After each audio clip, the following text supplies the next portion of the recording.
महाविद्यालय गाजीपुर के प्रांगण में बाबू राजेश्वर प्रसाद सिंह जी की प्रतिमा के अनावरण कार्यक्रम में मंच पर उपस्थित लोकप्रिय सांसद माननीय श्री वीरेंद्र सिंह मस्त जी, विधान परिषद के माननीय सदस्य श्री विशाल सिंह चंचल जी, महाविद्यालय के प्रबंधक तथा उत्तर प्रदेश शासन के अपर महाधिवक्ता श्री अजीत कुमार सिंह जी, जिला पंचायत के अध्यक्ष श्रीमती सपना सिंह जी, नगर पालिका परिषद गाजीपुर के अध्यक्ष श्रीमती सरिता अग्रवाल जी, उत्तर प्रदेश राज्य पिछड़ा वर्ग आयोग के उपाध्यक्ष श्री प्रभुनाथ चौहान जी,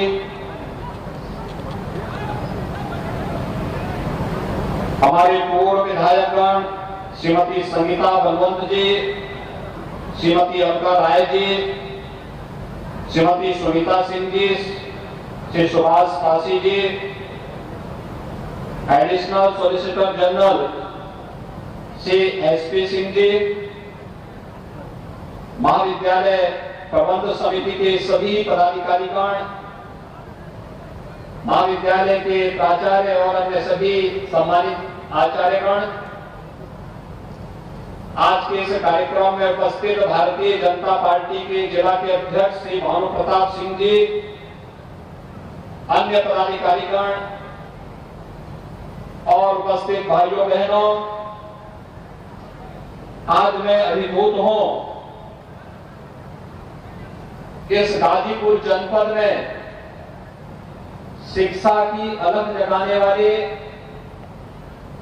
बाबू राजेश्वर प्रसाद सिंह जी की इस भव्य प्रतिमा का अनावरण करने का सौभाग्य मुझे प्राप्त हुआ है।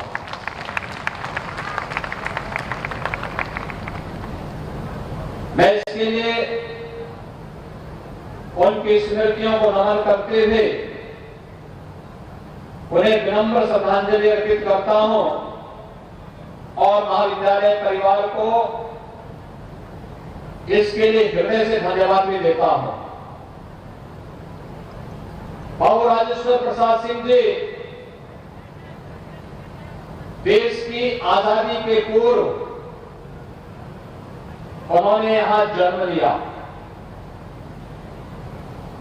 इलाहाबाद विश्वविद्यालय से उन्होंने अपनी स्नातक और लॉ की डिग्री लेने के बाद यहां पर अपनी नियमित प्रैक्टिस करना शुरू किया और जब ये देश प्रथम स्वातंत्र समर की शताब्दी महोत्सव आयोजित कर रहा था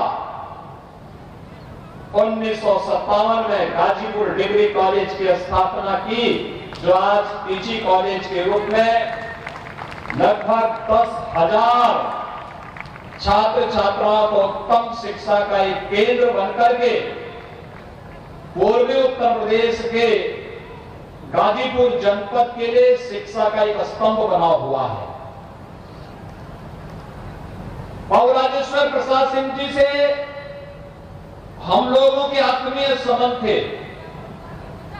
एक संजोग ही है ये महाविद्यालय पहले गोरखपुर विश्वविद्यालय से संबद्ध था और जब गोरखपुर में विश्वविद्यालय की स्थापना 1956-57 में हो रही थी, तब गोरखपीठ ने अपने 2 महाविद्यालय देकर के गोरखपुर विश्वविद्यालय की स्थापना की थी और गोरखपुर विश्वविद्यालय के साथ महाविद्यालय का जुड़ाव बाबू राजेश्वर प्रसाद सिंह जी का इस नाते गोरखपुर विश्वविद्यालय और गोरखपीठ के साथ जुड़ाव का जो क्रम चला, उन्होंने आजीवन उसका निर्वहन किया।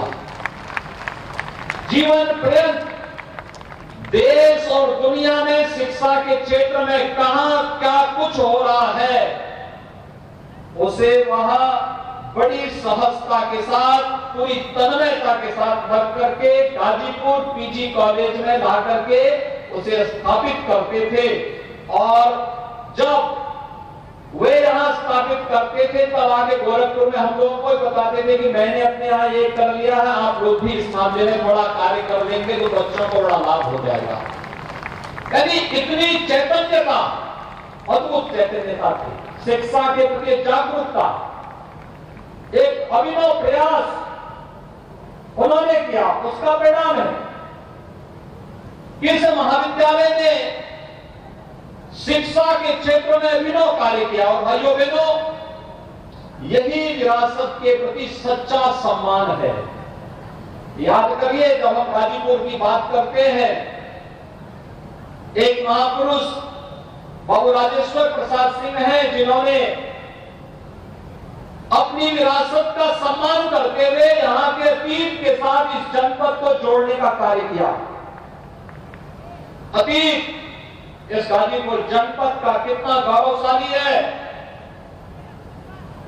जब महर्षि विश्वामित्र के यज्ञ में राक्षस विघ्न बाधाएं डालने लग गए थे, तब रामचरितमानस की पंक्तियां आप सबको भी याद होंगी कि गादी तनय मन चित्ता व्यापी, हर बिनु मरहि न निश्चर पादी। यही सोचा था विश्वामित्र ने, और महर्षि विश्वामित्र के ही पूज्य पिता की राजधानी हुआ करती थी, उन्हीं की राजधानी का हिस्सा था ये गाजीपुर, जो आज गाजीपुर के रूप में हम सबके सामने है।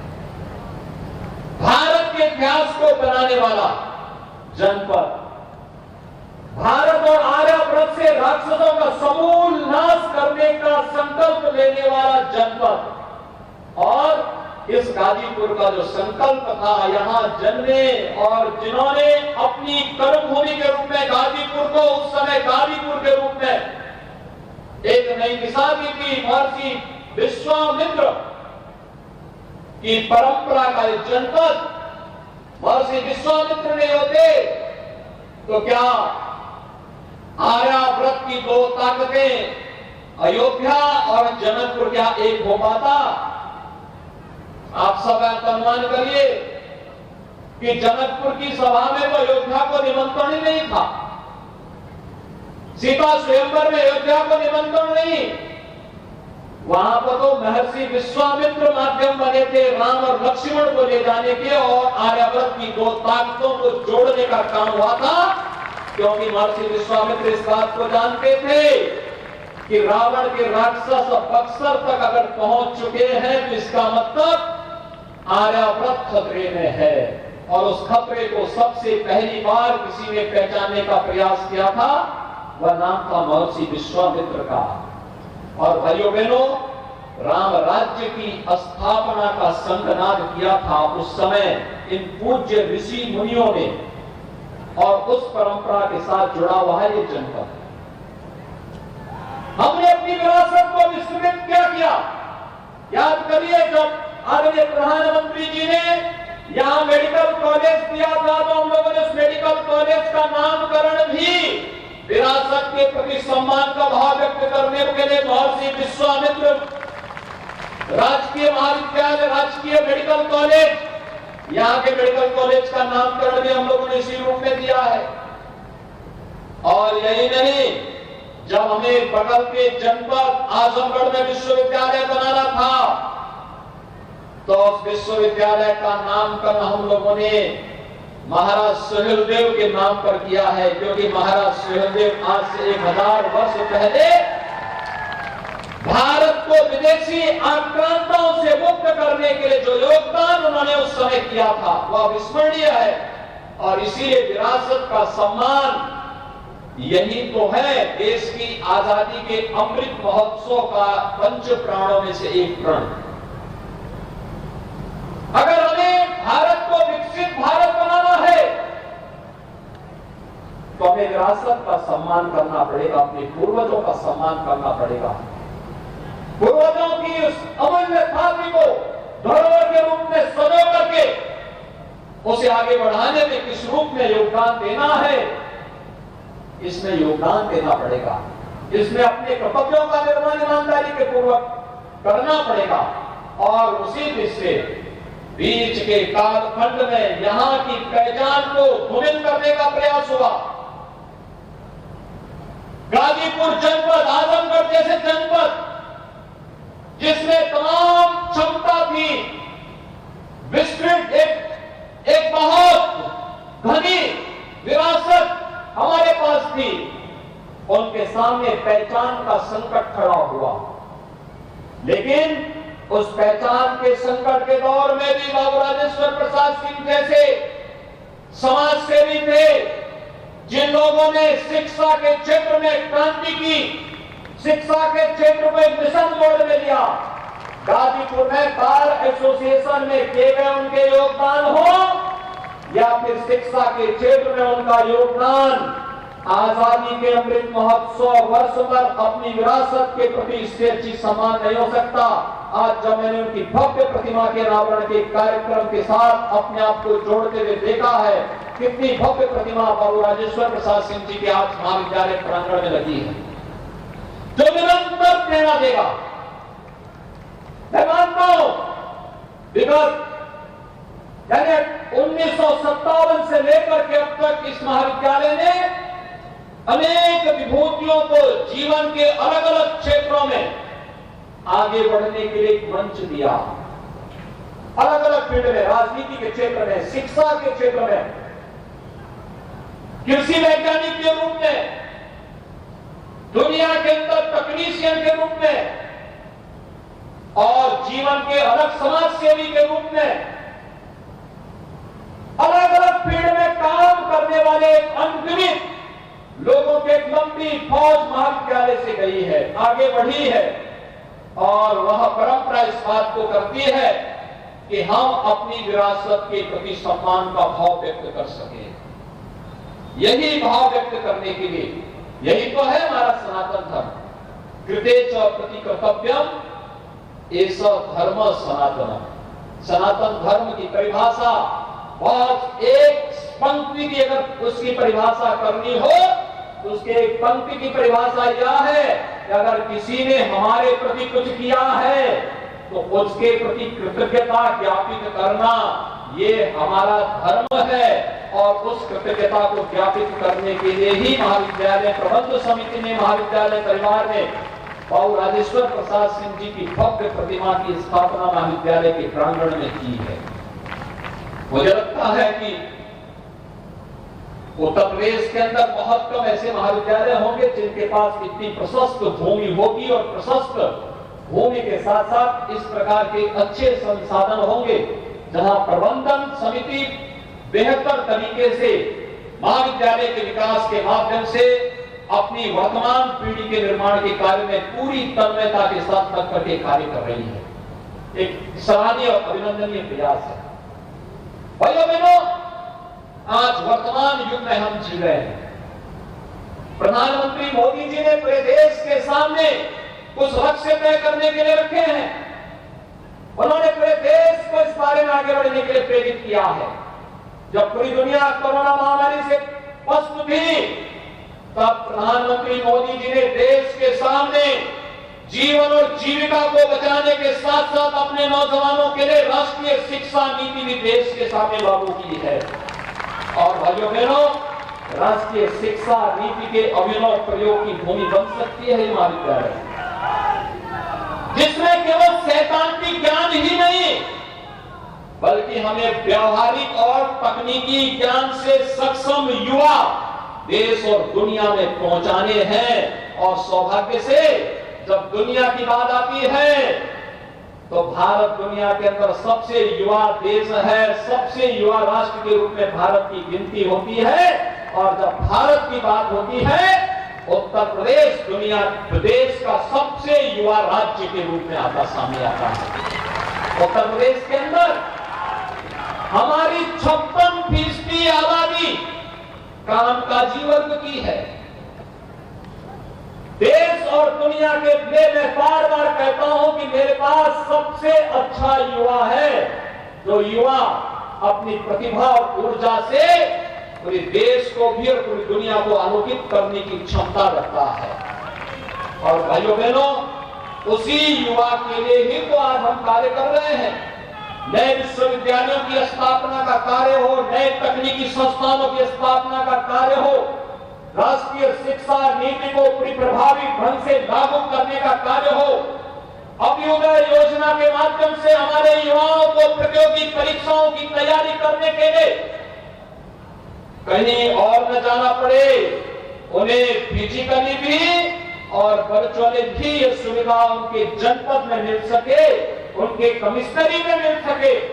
इसके लिए प्रशिक्षित और उस भीड़ से निकले हुए अधिकारी और कर्मचारियों की फौज आज उन्हें आगे बढ़ने के लिए प्रेरित कर रही है। अभ्युदय कोचिंग इस दिशा में निर्णायक भूमिका का निर्वहन कर रही है। और यही नहीं, स्वामी विवेकानंद तकनीकी सक्षम योजना के माध्यम से भी हम लोगों ने प्रदेश में वर्तमान में 15 लाख नौजवानों को हम लोगों ने टैबलेट और स्मार्टफोन उपलब्ध करवाए हैं। और अगले 5 वर्ष के अंदर 2 करोड़ नौजवानों को हम टैबलेट और स्मार्टफोन दे करके तकनीकी दृष्टि से सक्षम बनाने के बड़े कार्यक्रम के साथ जोड़ना चाहते हैं। भाइयों बहनों, हम लोगों ने तय किया है विगत 5 वर्ष के अंदर आपका आशीर्वाद डबल इंजन की सरकार को प्राप्त हुआ। प्रधानमंत्री मोदी जी के आह्वान में 2017 में प्रदेश में भारतीय जनता पार्टी की सरकार बनी। सरकार बनने के बाद अपना कार्य योजना को आगे बढ़ाया। 5 वर्ष में 5 लाख नौजवानों को सरकारी नौकरी दी गई। 1 करोड़ 61 लाख नौजवानों को हम लोगों ने प्रदेश के अंदर बेहतर कानून व्यवस्था के माध्यम से हुए निवेश और परंपरागत उद्यम को प्रोत्साहित करने के माध्यम से 1 डिस्ट्रिक्ट 1 प्रोडक्ट या फिर विश्वकर्मा श्रम सम्मान जैसी योजनाएं, पीएम स्टार्टअप की योजना, पीएम स्टैंड अप की योजना, digital India, make in India, प्रधानमंत्री मुद्रा योजना जैसी योजनाओं के माध्यम से 1 करोड़ 61 लाख नौजवानों को रोजगार और ऐसे ही 60 लाख उद्यमियों को स्वतः रोजगार के साथ जोड़ने में सफलता प्राप्त की। अब एक बड़े कार्य योजना को लेकर के हम आगे बढ़े हैं।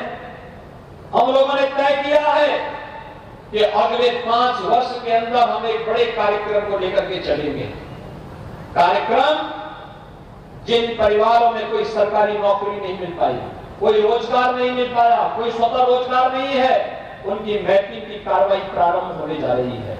और अगले 5 वर्ष के अंदर हर परिवार में एक सदस्य को रोजगार के साथ जोड़ने के बड़े लक्ष्य के साथ आज सरकार कार्य कर रही है।